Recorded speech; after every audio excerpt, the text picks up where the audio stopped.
So we went all through this, right? I don't remember. It was a long time ago. Anyway, highly stereotyped fixed action pattern, highly flexible, innate learning. Okay, so as we remember from birds, remember birds? Birds. This is a bird brain. See that? I don't know if you can comprehend that because it turns out that our brain size has been getting smaller in the last 20,000 years. We're not as smart as as the cavemen were, it turns out. Anyway, it's about neurons and the proximate mechanisms of behavior in terms of neurons. So here we have fixed action pattern. I know I went over this. And then in terms of the stimulus, obviously this guy gets the best. This is pretty good. But they really respond actually to, the bigger the red, the more release they get. And then it goes to circuits in the brain. And lo and behold, the chick pecks. And then that is in turn a releasing mechanism for the adult to regurgitate food.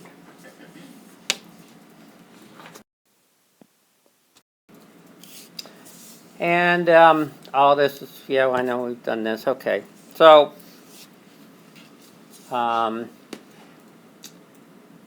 unlike human males, these guys will mate with anything, even an inanimate object.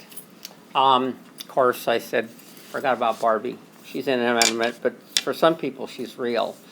If you put Siri's voice over Barbie, then you've got, something pretty good.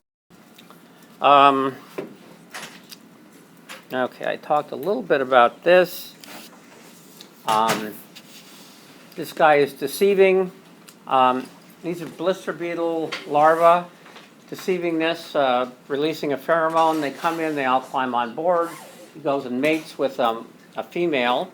They climb on her. They go back to the nest and eat up all the eggs. An evolutionary arms race between bats and moths. We've been following this kind of bats and moths interaction for a while. There's a lot of time dedicated in the book to it. But they've been finding some stuff recently. So an evolutionary arms race is like the Red Queen hypothesis. It's antagonistic coevolution. In this case, the bats are trying to catch the moths. They've got a pretty good method of doing it. They're using kind of echolocation. Of course, from the moth side, they want to avoid it. And so the moths have a number of ways to avoid bats. And in turn, in some bats, the bats have then run a counter defense against the moths. So for the bats, we have echolocation of moths. The moths can detect, they've got ears on their wings or underneath on their thorax, and they can detect bats for echolocation from like 30 meters away or more. And if a bat is echolocating from there, they tend to just try to serendipitously fly off to get out of the way. But the louder and nearer bat echolocation triggers this FAP evasive maneuver, and we'll see how it actually works. And then finally, moths are able to jam bat sonar by emitting an ultrasound of their own. Now, the bats are not only in this interaction with moths, but they also have an interaction with each other. They're in competition for food. So in terms of bats are actually also jamming the ultrasound of other bats competing for moths. So they jam the bats kind of like what the moths did, and then they swoop in for the meal. At the same time, the moths, of course, are they're sending out ultrasound signals too to deter the bats from actually locking in on where they are. And then finally, because these moths are able to do various things, they found some bats that kind of they still use echolocation, but it's a stealth. It's a very quiet, low-intensity ultrasound. The moths really can't detect until the bat is about 3 meters away. And then, of course, they lock in and they go in for the kill. So this is exactly what the Red Queen predicts. As one side gets better at what it does, the bats in terms of capturing moths, the other side has to keep up just to stay in the same place. The moths have all these mechanisms that they then evolve to deal with the bats and to avoid getting eaten. And then in return, the bats are finding new ways so they won't be detected, and the moths can't actually deter them. Okay. So this is the bats and moths in action. Very nice technique.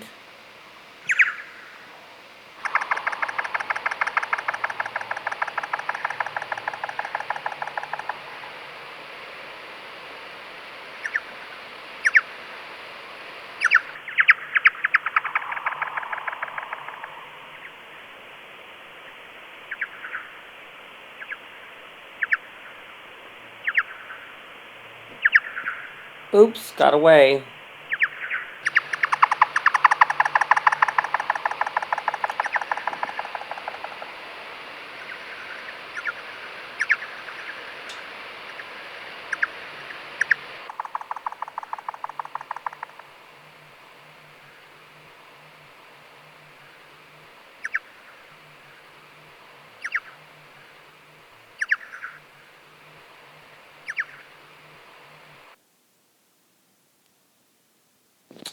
Okay, so on to the next slide.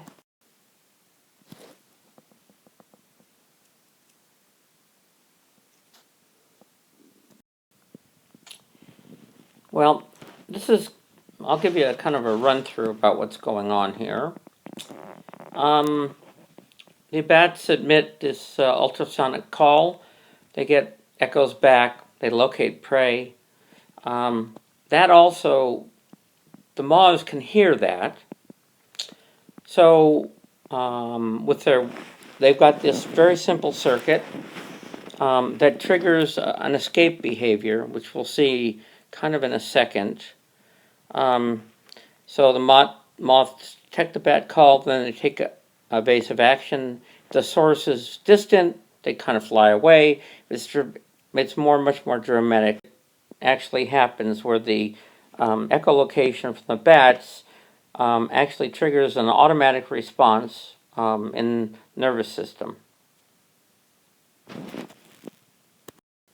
Here we've got our noctuid moth. Got a brain up here, thoracic ganglia, and then these ears, 2 on either side. Then we've got this tympanic membrane. It's a mechanoreceptor, so you get echolocation. It makes it vibrate. It's then picked up by the A1 and A2 receptor cells, and then that signal is sent to these interneurons. We'll get into it. There's a nice little chart that's coming up. So Neurons and their operation. Let me get this. So there's a dendrite, and the electrical charge is initiated from there, is passed on from another neuron, goes down all the way down to the next axon. So this is the direction of the action potential. The action potential is change in electrical charge, and it allows communication between and signals between the two sort of neurons right in here.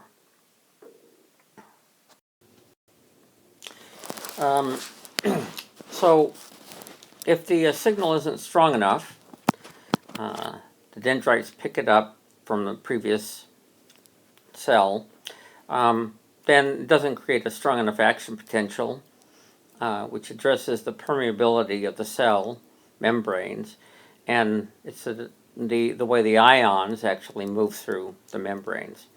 But if it's strong enough, it's sent all the way down, and then of course, there's neurotransmitters that go through the gap between these two cells here,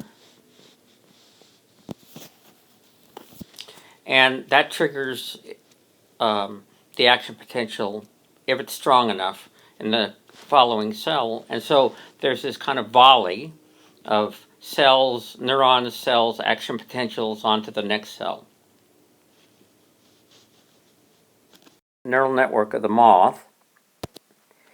And as you can see, we've got these ears on either side of the body. Those are the tympanum membranes. And then there's these sensory neurons. There's A1 and A2. The signal is then passed on to these interneurons. So the interneurons are part of the thoracic ganglia, and that signal is then transferred to the brain. At the same time, the signal then is transferred across back from the brain down to the thoracic ganglia, other interneurons, to the motor neurons, which then affect muscle wings. And in terms of evading, so this only happens when the bat is very close.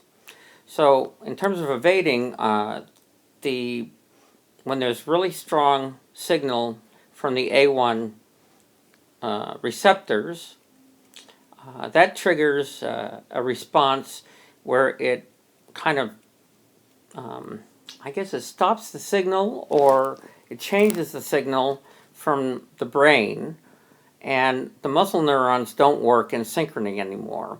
And that causes the moth to kind of go off in any random direction or fall down or whatever, where the moth doesn't even know where it's going, but neither does the bat.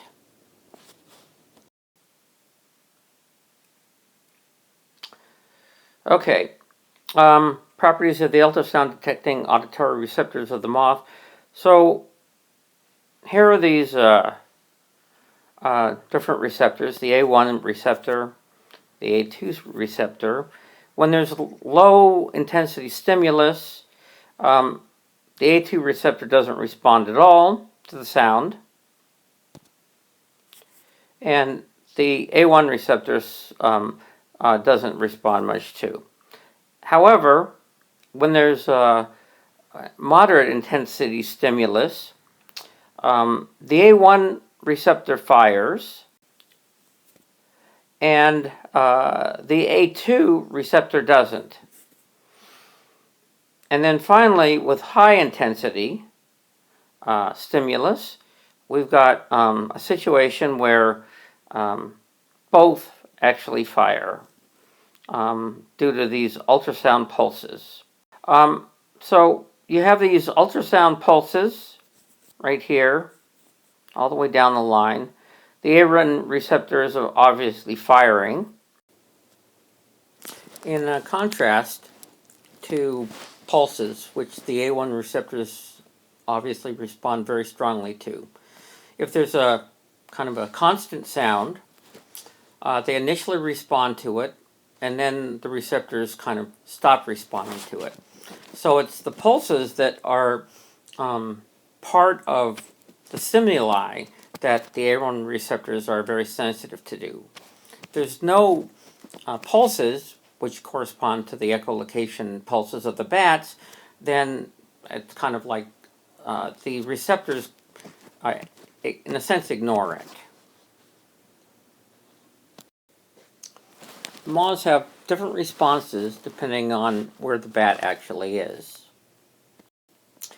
The A1 receptors are pretty sensitive, even at low intensity, but certainly at moderate intensity. The moths can detect bats from 30 meters away, maybe further. The intensity of the echolocation is kind of proportional to how far away the bats are. So far away, the intensity is much lower. The A1s don't fire very significantly, but they certainly respond. And then as the bat starts to get closer, they can tell where the bat is actually coming from because, of course, they've got ears on either side of the thorax, and depending on which one is facing the bat or not, they can determine where the actual bat is coming from. The moths can also detect whether the bat is above them or below them.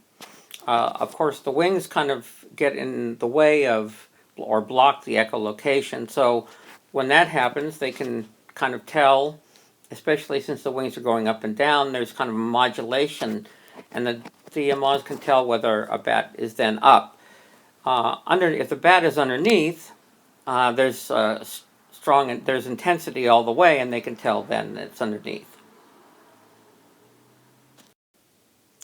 Therefore, the moths can take evasive action. Let's say from 30 meters away, they determine where the bat is, and then they can respond in turn by flying away from that bat.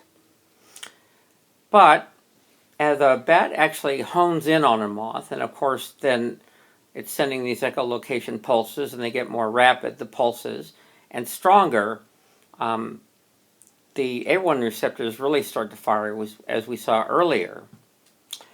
And at a certain point, the A2 cells also start to fire. At this point, the bat is perhaps, less than a second away from eating the moth, and this requires extremely fast evasive action. So when the A2 receptors fire and the A1 receptors are firing, the message goes to the brain, and it seems to shut down the central steering mechanism, which causes the moth's wings to beat out of synchrony or irregularly, and it causes very erratic or unpredictable flight by the moth and the bat. The moth, of course, doesn't know where it's going, but neither does the bat. And of course, so these signals go back to the interneurons, then to the motor neurons, and then that are attached to the cells of the muscle cells that cause various flapping of the wings. In the following video, we'll see how this actually works.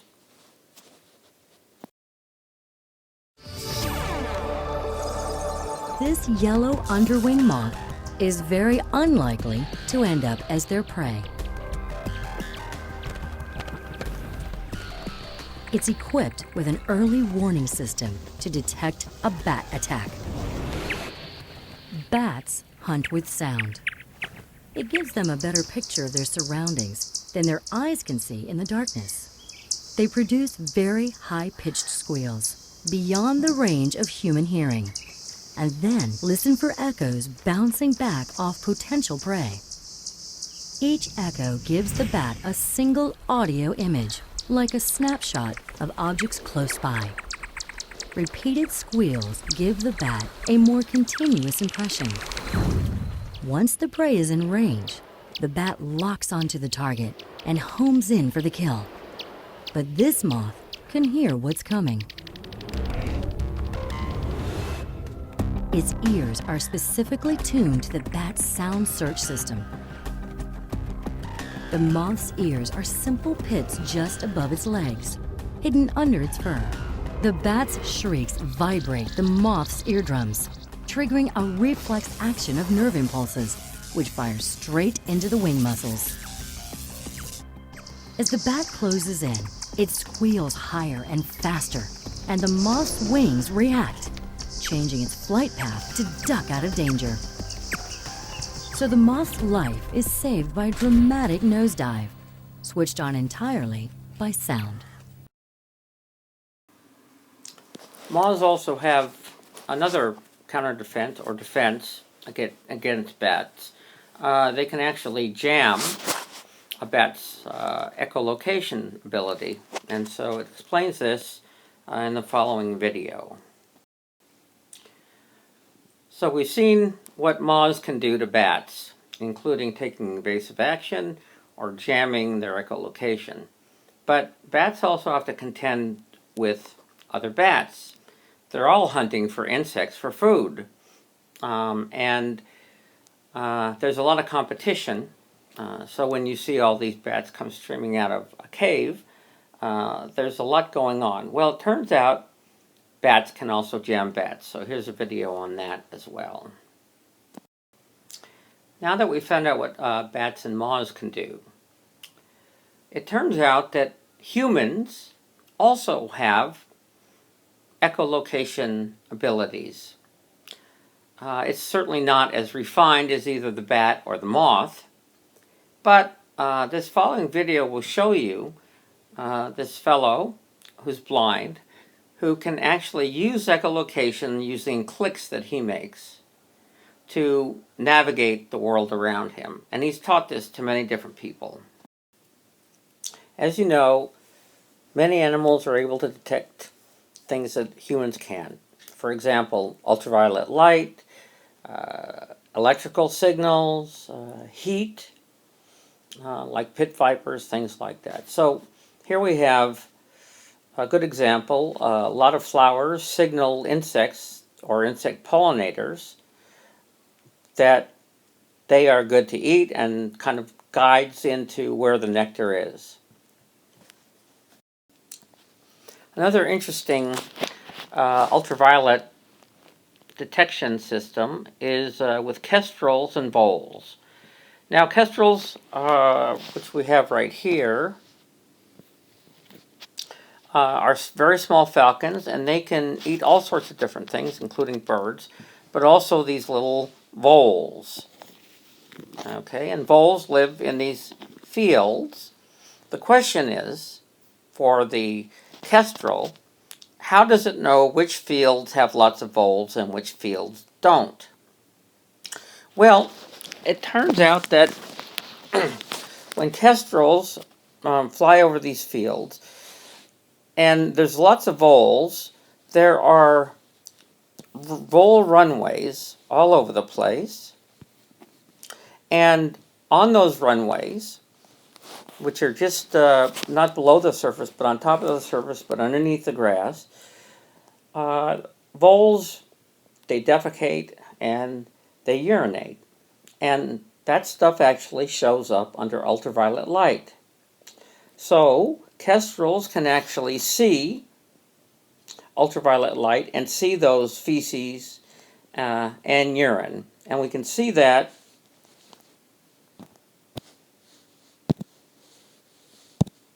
right here. This is under ultraviolet light.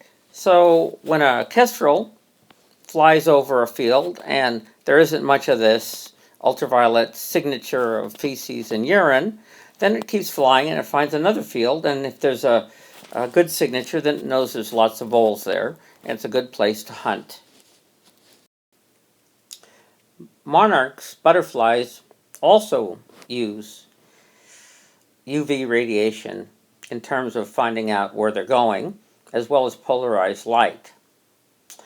So if we look at this map right here, from the Rocky Mountains, there's a population throughout here that migrates to the coast and hangs out.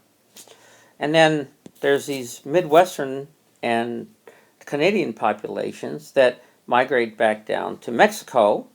And this is a multi-generational migration where the ones that migrate down to Mexico overwinter, then migrate back, lay their eggs on milkweed.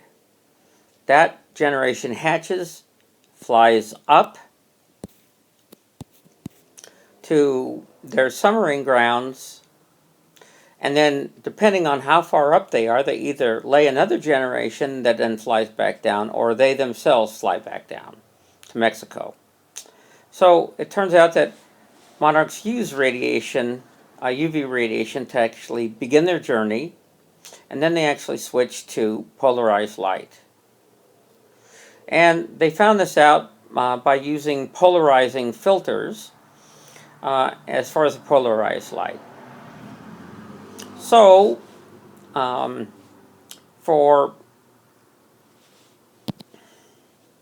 up or down filters, or no filter, they were able to see the polarized light as it is.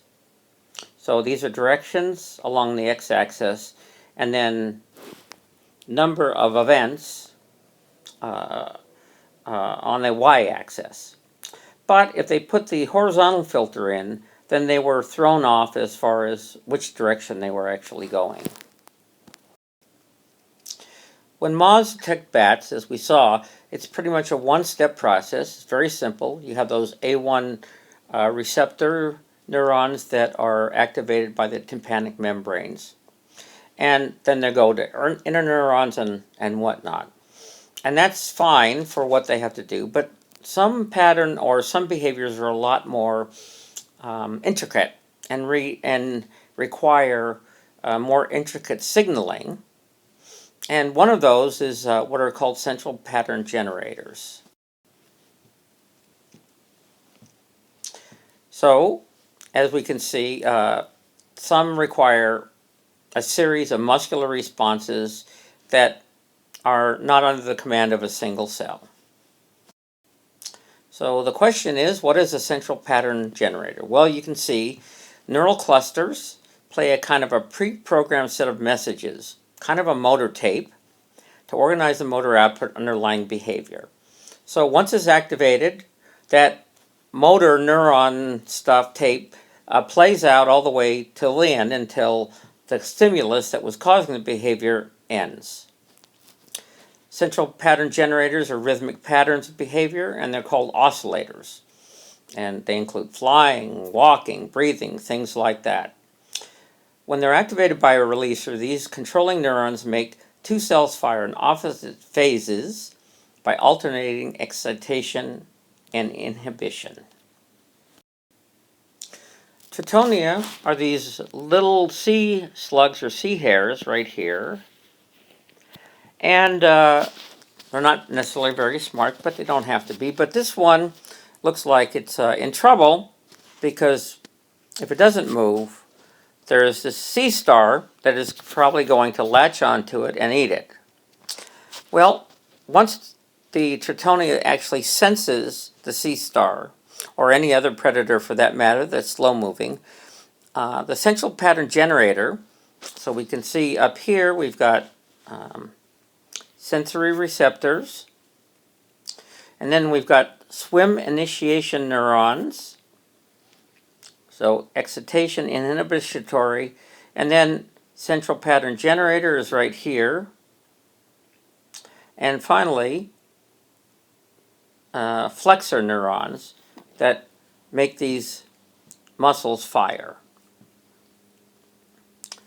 So it requires a lot of coordination and between many hierarchically arranged neurons, as we can see hierarchy right here, causing muscle contractions where it can kind of swim away, as we'll see right here. Here's the video that we're going to play on this.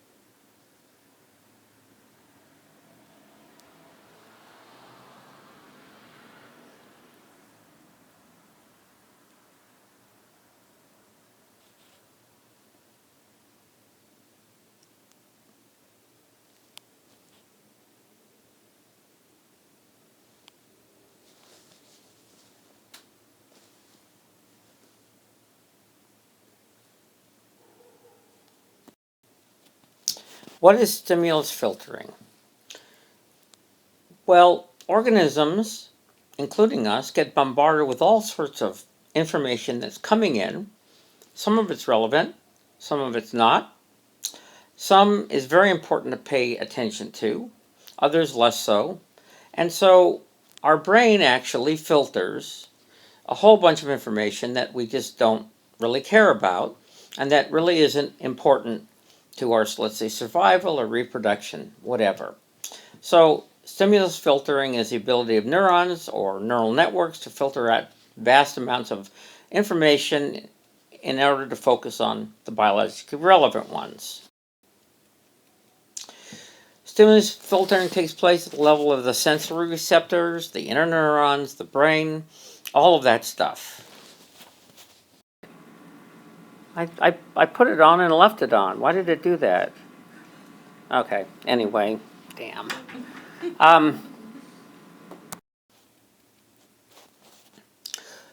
For example, here we have this fly, Ormia ocracei, is attuned to the frequency of a male cricket's call, which is around 4 to 5 kilohertz.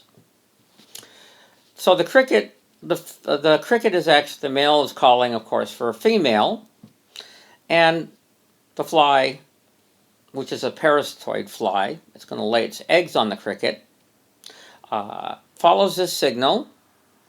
The male is hoping that a female will come in. Instead, we've got this fly that comes along and lays its eggs. So we can see the frequency along the x-axis here, which is about 4 to 5 kilohertz. Oops. 4 to 5 kilohertz. And then the threshold for the fly's response, which is along the left side y-axis, and the relative intensity of the cricket song on the right. And so as the male, as the cricket song is being made, the female fly, who's going to do the egg laying, not the male doesn't even matter, corresponds with the cricket song and those 4 to 5 kilohertz. So the fly is able to lock on to the important information and kind of get rid of all the other stuff. Okay, so there's this animal called a star-nosed mole. They're found in North America. You've probably never seen one because they spend most of their life underground. And they've got this appendage for detecting prey. And it's amazing. There's, I think, 27 different arms of this, and it's very, very sensitive to any kind of movement or tactile signal that they get. And so there's this one 11 here that's corresponds to this area right here. And this is actually what it looks like. Hold on a second. There we go. So, and this is number 11 here.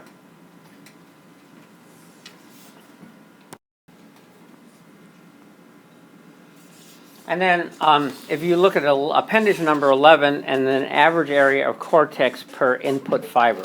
So essentially, this whole thing is mapped out. This is the actual cortex in the brain. This whole thing is mapped out right onto the cortex. So we can actually see what area is being tweaked or getting a signal and how the firing works. And it turns out it's pretty effective.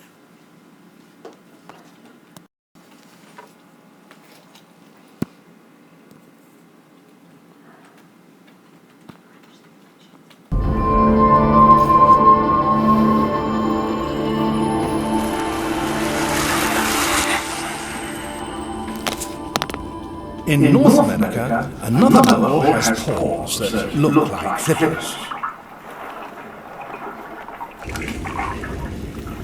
These help it to swim under ice to collect insects, but this is not their primary purpose.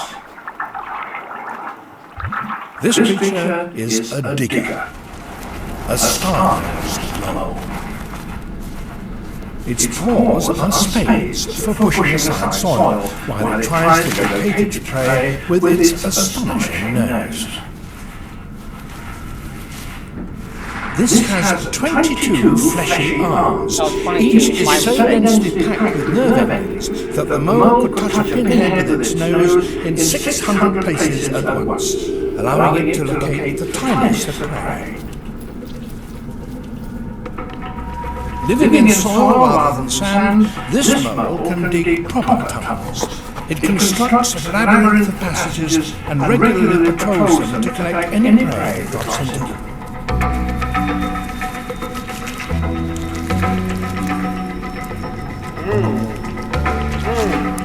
Juicy.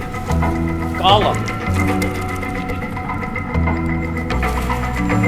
The star-nosed underground is largely beyond the reach of predators. Not entirely, of course, snakes and whatnot, but pretty much.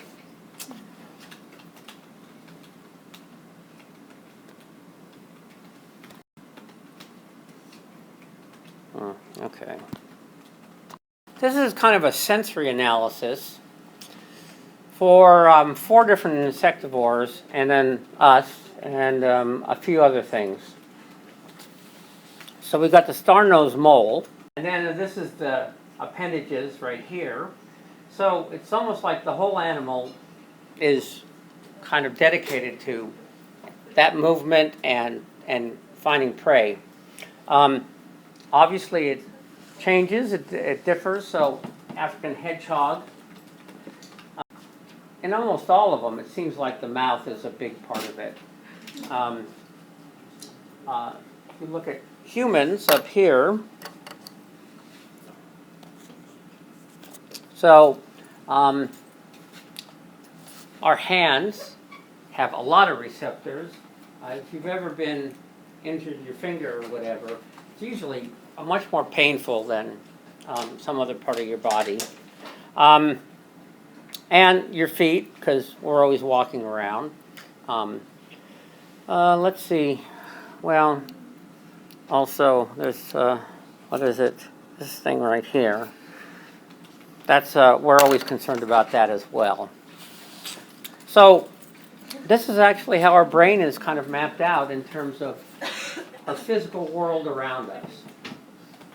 And you can see that there's certain areas that are more dedicated to certain things. So obviously language for us, if we could actually map that out, there would be an area of the brain that's really dedicated to language acquisition and then language use.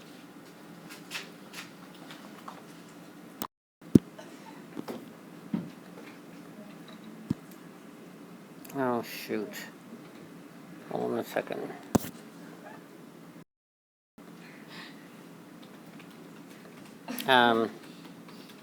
I don't Click on the X in the square. The red one. The red X. This one? Alex, No, What it's matter? not working. It's okay. that's right. You're Usually there's Alex can answer different questions about the same object. Come on. How many corners? What shape? What shape? Corner. 4 corner. Good boy. Alex hasn't just learned to say You a gotta tell certain me. word when he sees a particular How many? object. He's How many? paying.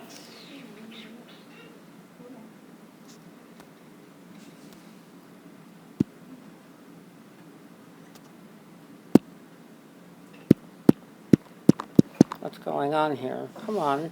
You can do it.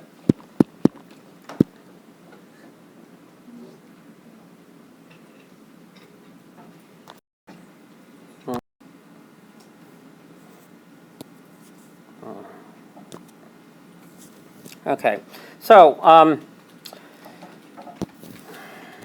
these are New Caledonian crows. They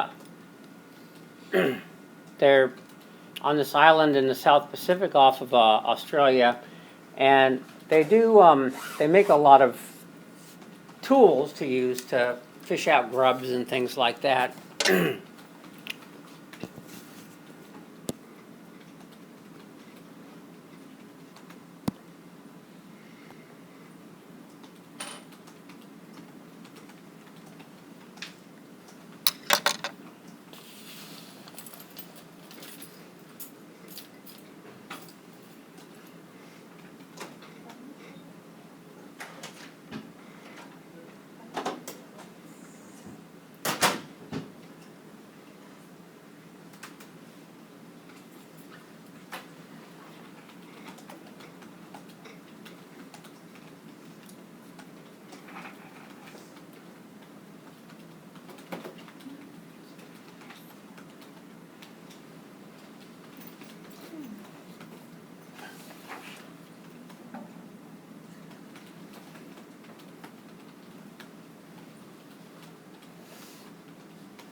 Yeah, I don't want to lose that stick.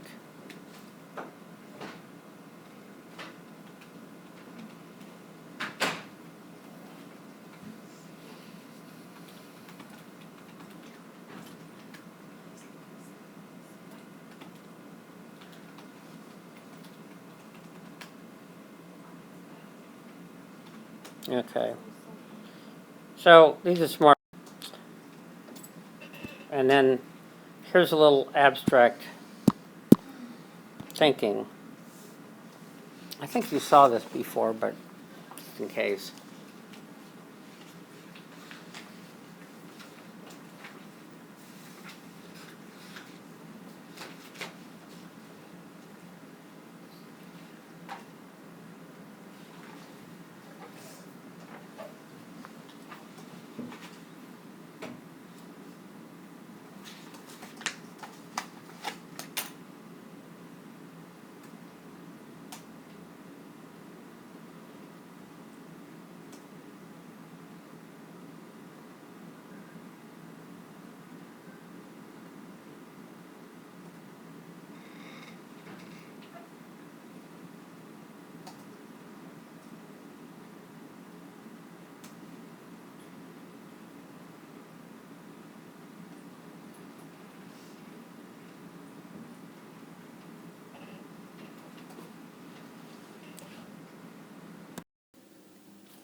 What is intelligence?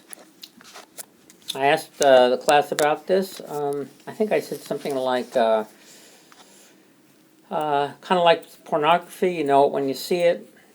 But here's some ideas. The ability to retain knowledge. That seems like memory or something like that down here. Ability to create a stream of thought. Yeah, okay. Certainly ability to problem solve. Some people are, or more intelligent people perhaps, can solve more difficult problems. The ability to think abstractly. So what is abstract thought? I asked Bobby Tang this, and he suggested that it was an ability to make inferences about things that perhaps you've never seen before from things that you've already seen or experienced. So for example, with Alex the parrot, Alex had been shown figures and objects like circles and rectangles and squares and whatever. And he'd also seen different colors, and some of those objects, let's say the green circle or a yellow square, he had seen before. But he was then given a new tray with those objects, but he was asked then to pick out all the green squares, which he had never been asked to do before. And of course he did. So he was able to think and infer from an old situation that he had already learned about. He knows what different colors things are, what different objects and figures are, and he knows how to put them together to represent reality when he's confronted with something new. According to this website, what is intelligence? The ability to learn and use different ideas to the individual's own benefit. Learning ability, in other words, how easily a brain learns new strategies. Cerebral capacity, the number of different ideas that the brain can learn and use. Some people, of course, just have a one-track mind. So here's it's from this web address, and it's kind of interesting. And it says the ability to learn and use different ideas to an individual's own benefit. And that it's kind of, there's two different parts to it. Learning ability, in other words, you can learn something new, and a capacity to learn and how much you can learn, like a capacity for new ideas. Reason, plan, solve problems, kind of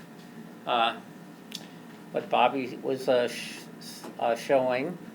Was that right? I think it was. And then there's something, there's a G factor. This is what's the basis for an IQ. A general intelligence in terms of how an individual interacts with his environment, and some individuals do it a lot better than others. And so I don't know what the exact definition is and how they've defined it in psychology, but it's just, it's generally positively correlated with specific aptitudes. So they test you on, let's say, math skills, they test you on various other things. It hasn't shown up that much, by the way. Intelligence, you think there's an intelligent life on other planets or other solar systems? Why? Probability factor, right? Okay. Based on evolution and probability. Yeah, but intelligence, so we've got, how many different kinds of organisms or lineages do we have that are multicellular? We've got, fungi, we've got plants, we've got brown algae, let's see, what is it? Some things they're single-celled, but at certain times they all come together, like slime molds. Okay. The only group that actually has shown any signs of what we would call intelligence are animals. Obviously, plants respond, and even some plants might like Mozart, supposedly. We don't know that, but it's not a really common thing. In fact, if you actually look at, they've done experiments on selecting for intelligence. And like they've done it with fruit flies, a whole bunch of different things. Usually there's lower fitness when you actually select for intelligence. So like in humans, there's, obviously we know what, let's say the benefits. We can think, we can plan, all that, but what are the costs of having a big brain? High energy use. Yeah. I mean, like 20%, even though it's only 2% of our total body mass. Anything else? How about childbirth? Yeah, difficult and sometimes deadly, right? So, we've mentioned that some, well, it looks like human brain capacity in terms of cubic centimeters is actually decreased over the last 20 or 30,000 years. Who posted something like that? Oh, I did. Yeah, that's right. Yeah. So what was that? They said that, yeah, that the cubic volume or something is decreased. Uh-huh. And then I forgot what they were saying, like some of the reasons. And then they said what you said, that maybe it's just more efficient, so it doesn't need to be as big. Mm-hmm. I forget what else. But yeah, that's what they said. I mean, like one hypothesis is that we've become domesticated. Oh yeah, and we also have others, like we depend on other things. So we don't need to store as much information. Yeah, but this started happening 20 or 30,000 years ago, Oh, yeah. before the advent of writing, right? So, I have a question though. When did tool use evolve? oh, that happened with Was that before? Homo habilis, yeah. So was that way before? Yeah, 2.5 million years ago or something like that. Okay. Yeah. So they don't think it could be related to tool use, or it could be? Or tool use could be related to intelligence and a bigger brain volume. Mm-hmm. So it's, I mean, some people have said, well, that's what's the cause and what's an effect. I mean, I would say it's probably abstract thinking, Mm-hmm. right? And then how you use it, all sorts of different ways, Okay. right?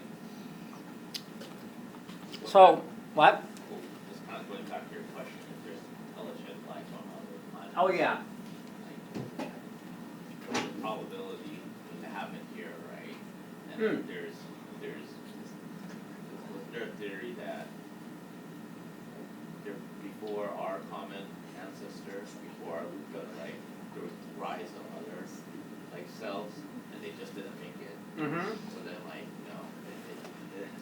the rise of life happened multiple times. Well, yeah. I mean, the life might have happened. I think the probability of life on other Is high. places is pretty high. But once you have life happening, factor in the billions of other stars and other planets and whatnot, it seemed like it's a pretty high chance that. Yeah, so it's the anthropic principle is what they call it. Yeah.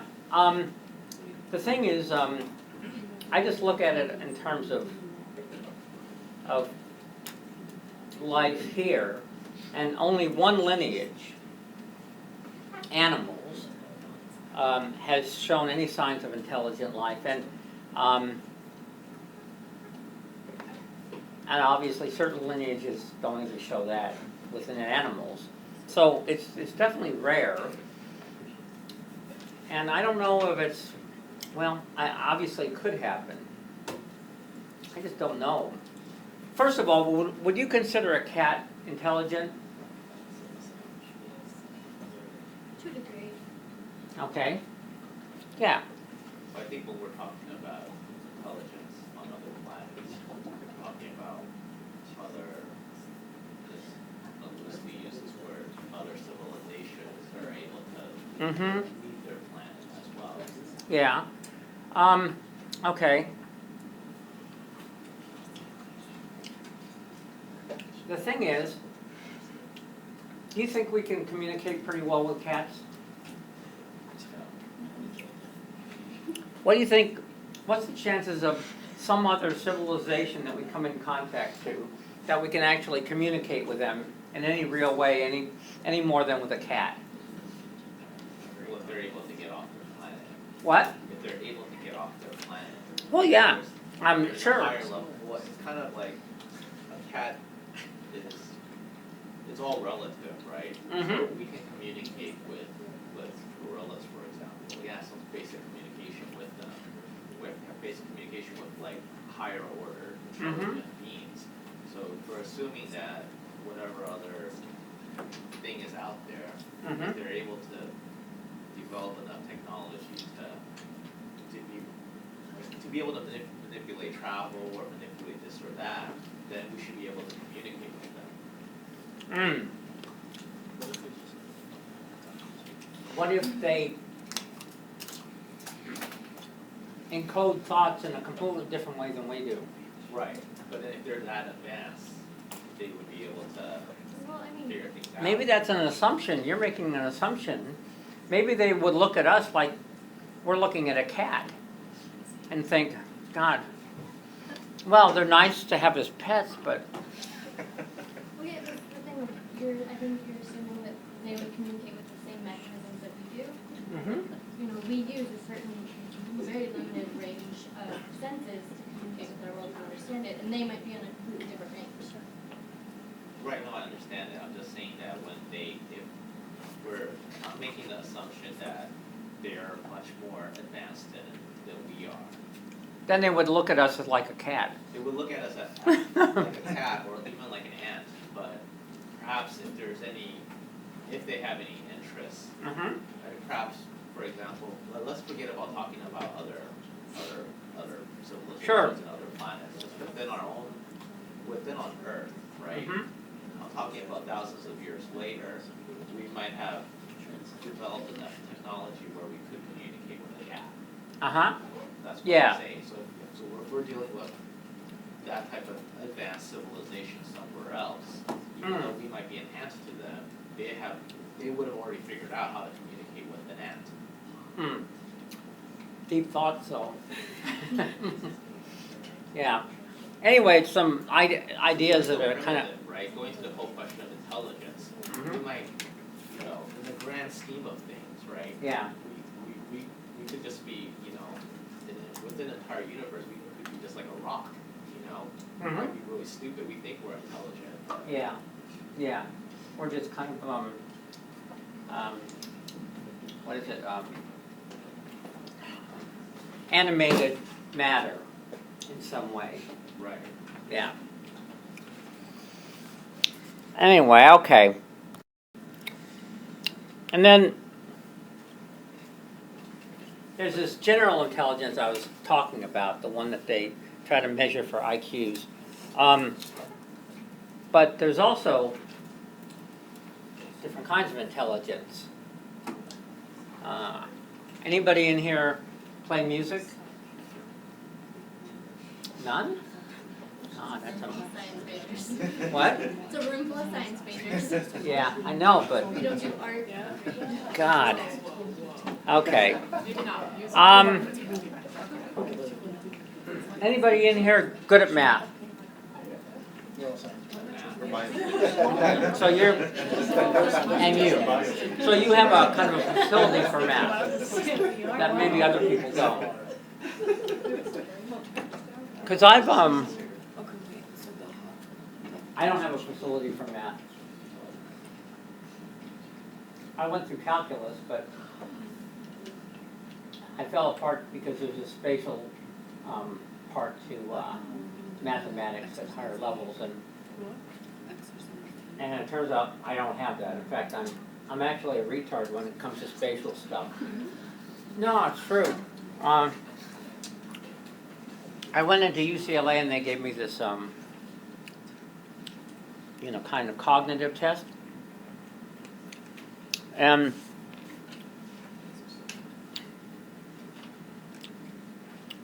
I thought, okay, I think I did okay. But I always knew, like, with spatial stuff, like, I'm a stick figure guy, right? Nothing more than that. But I get a call a week later from an MRI facility saying, we've set you up with an MRI. I said, okay, fine. And then the person on the other end said, so what did you have, a stroke?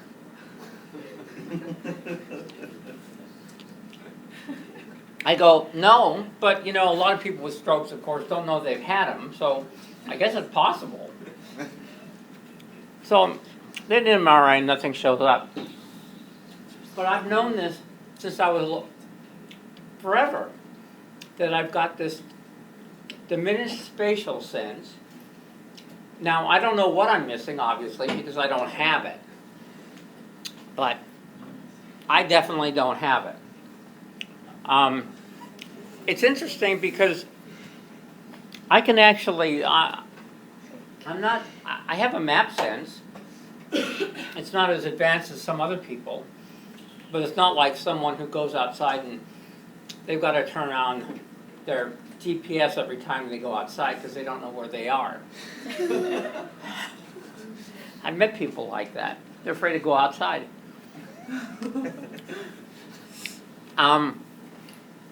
There's linguistic intelligence,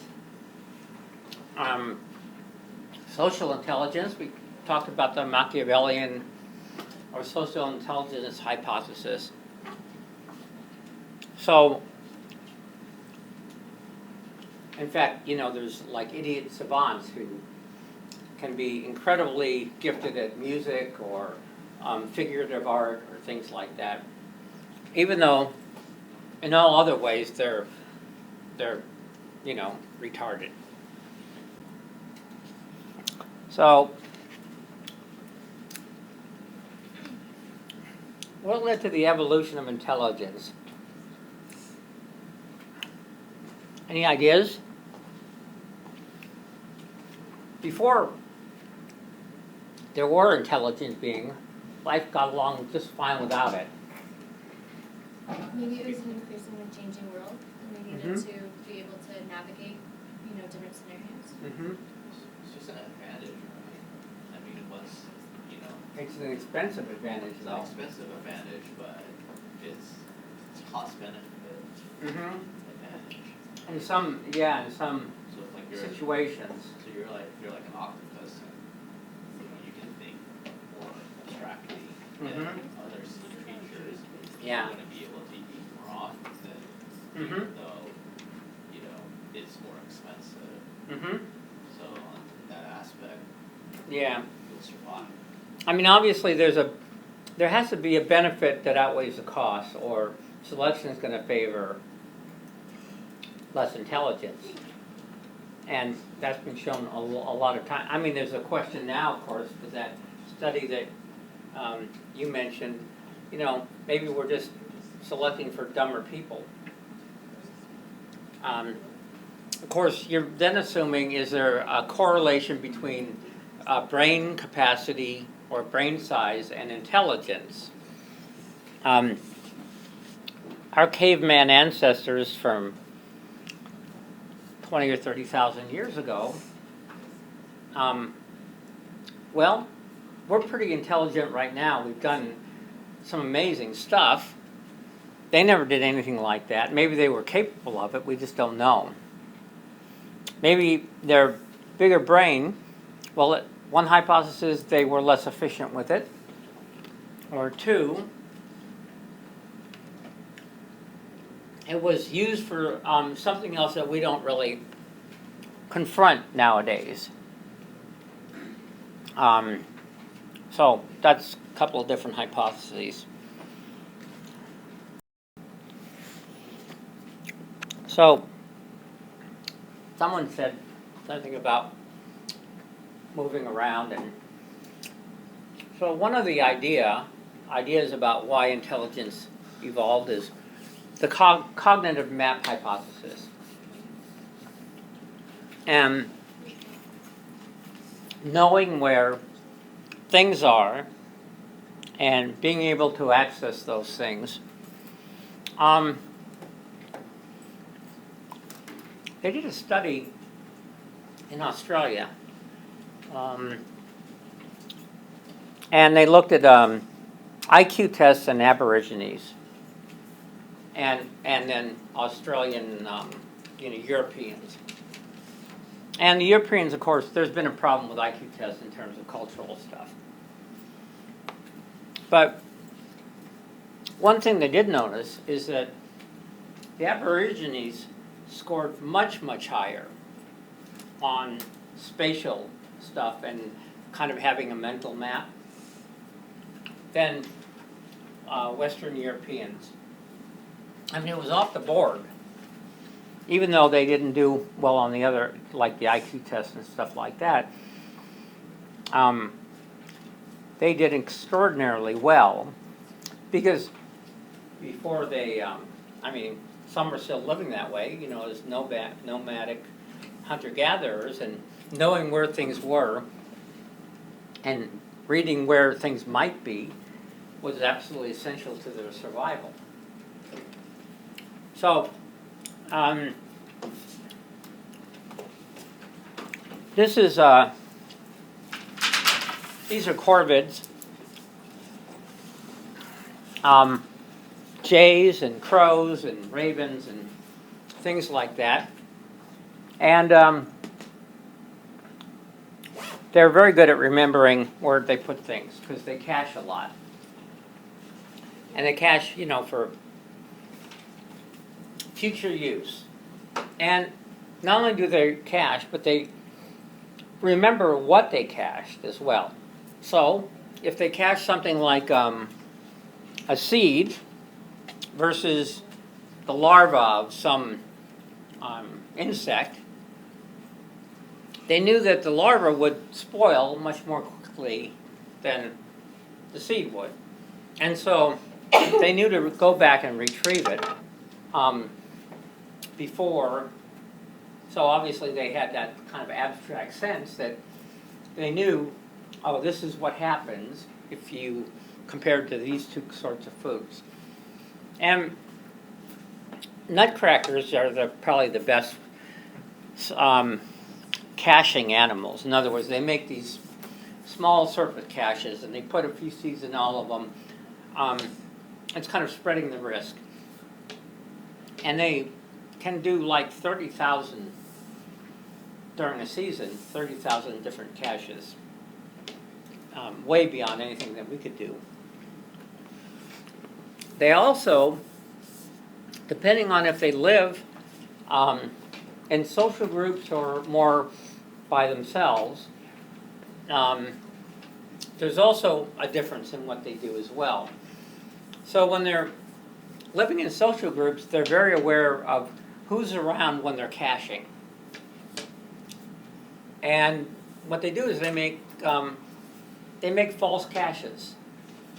So there's another, you know, there's Jerry over there, and I don't want him to steal my caches, so I'm going to make a whole bunch of false caches. And he's not going to know which one actually has the seeds in it. So, it's a pretty smart group of birds. Sexual selection.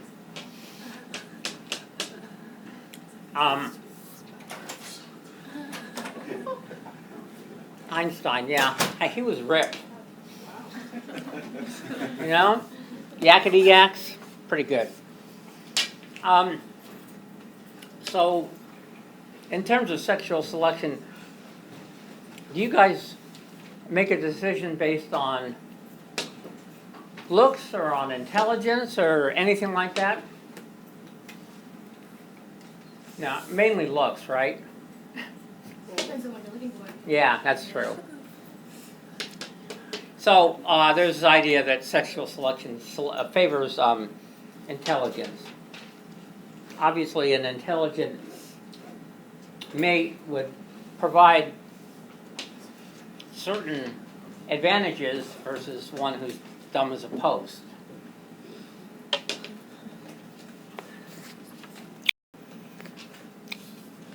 And then, of course, there's the, and we talked about this earlier with the whole camp paper, the social brain hypothesis, that in animals with kind of intelligent, in big social groups, you have to know your way around in terms of who's out there, what their status is, perhaps reading the intentions of others, and this, this could be hyenas, whatever it is, doesn't really matter.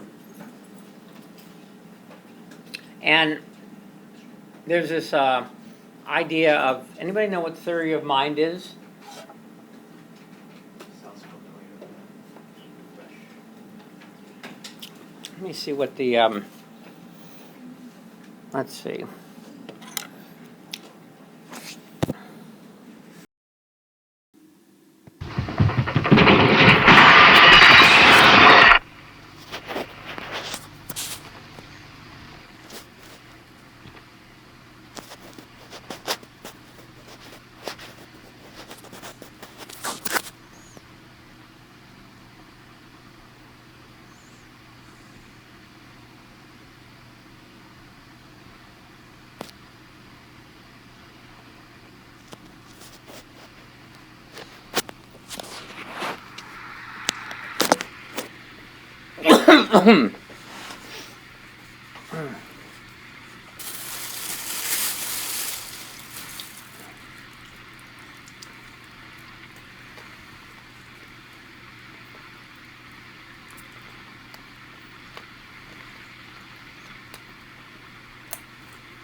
Damn you.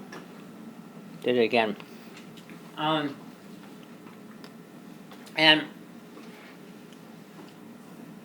do you know about, there are certain people who've suffered like a stroke or something, and they don't recognize faces anymore. Oliver Sacks is a neurologist. He's written all those books that were made into movies, like what was it? The one with Robin Williams. Anyway, he wrote a book called The Man Who Mistook His Wife for a Lamp. And people look at someone and they say, I know that person, but it's an imposter. There's not a connection going on there between the image they see and the feelings that they have. And so they know it's not the real person. It's actually called, I think it's called,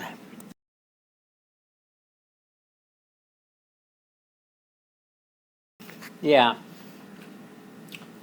prosopagnosia.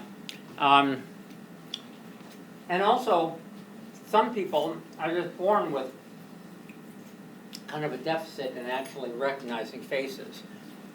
But you can imagine what it would be like, or maybe you can't, running around the world and not being able to recognize faces. You'd be at a total loss. It's a specific region in the brain. There is. That's dedicated to. They did an experiment where they put some electrodes on this guy. I think he suffered a stroke or he suffered something. Right. But when they hit a switch, Mm-hmm. what he said was, everyone's face turned into that. And when they turn off the switch, Mm-hmm. then he saw the faces again. Right. Right. So it's just, they were able to pinpoint the specific region in the brain Mm-hmm. that is used for facial recognition. Yeah. So obviously, if you have a dedicated area of the brain, you know for something, whether it's that or anything else, you know it's important. And not only is there facial recognition, but we have to recognize the emotions behind those faces. Now, some people are very good at hiding what they're thinking. And it's probably, in terms of a Machiavellian, so Machiavelli was a count. And he, in terms of foreign policy or other interactions like that, he felt, okay, you want to get to certain ends, and it really doesn't matter how you get there. It's a matter of getting there. So whether you do it by, let's say, gassing thousands of people, or you do it by getting them all to join along, it's kind of irrespective. It's an amoral viewpoint of the world. And we've all probably met people that are manipulative.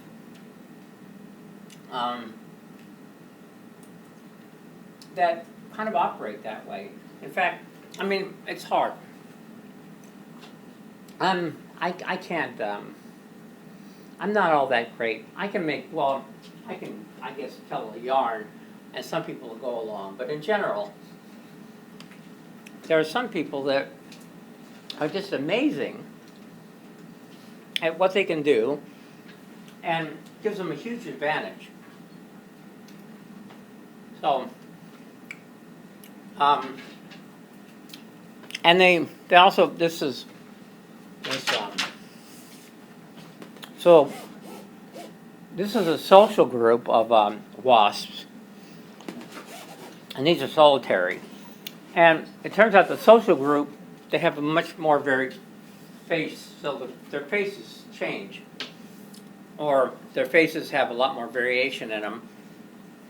And others in the group use that in terms of dealing with members of the group. Some are obviously more dominant, let's say, than others. But obviously you don't need that if you're off by yourself. It's unimportant. So, I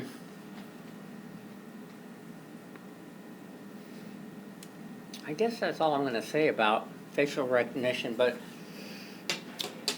those are like three of the main hypotheses, but there's a lot more hypotheses for why there might be intelligence besides those three. So I think that's that for this. Oh, it is. Okay, we're done. I think that's it. So today, for those of you, I'll stick around. We'll talk about your projects. Everybody else, you can go if you want. How are things? I just want to know how things are going. That's all. I talked to your group. Have you guys started yet? Is everything going okay? Mm-hmm. You didn't? Okay, good. Mm-hmm.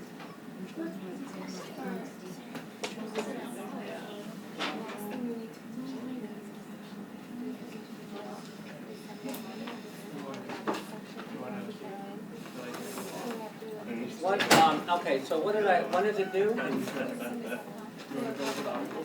Yeah. No, we do. Yeah. We don't have class on Thursday. We don't have class anyway. Oh, the hot dog? Okay. Let me bring it up.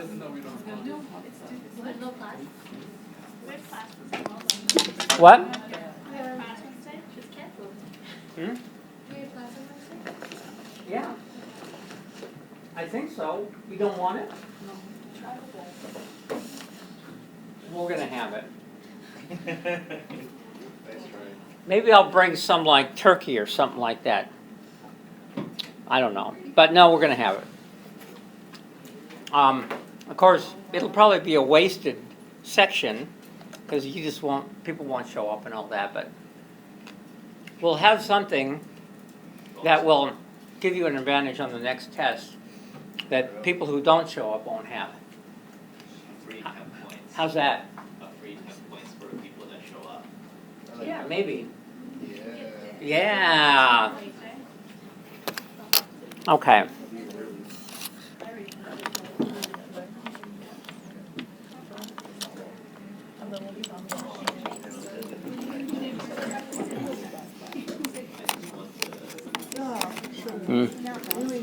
Oh, what am I doing?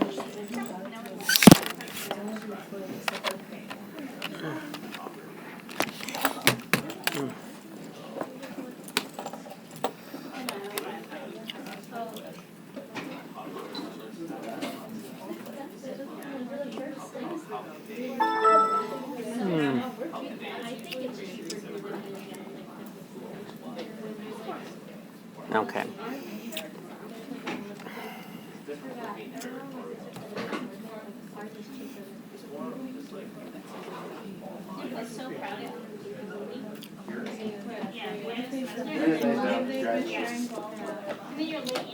Hmm.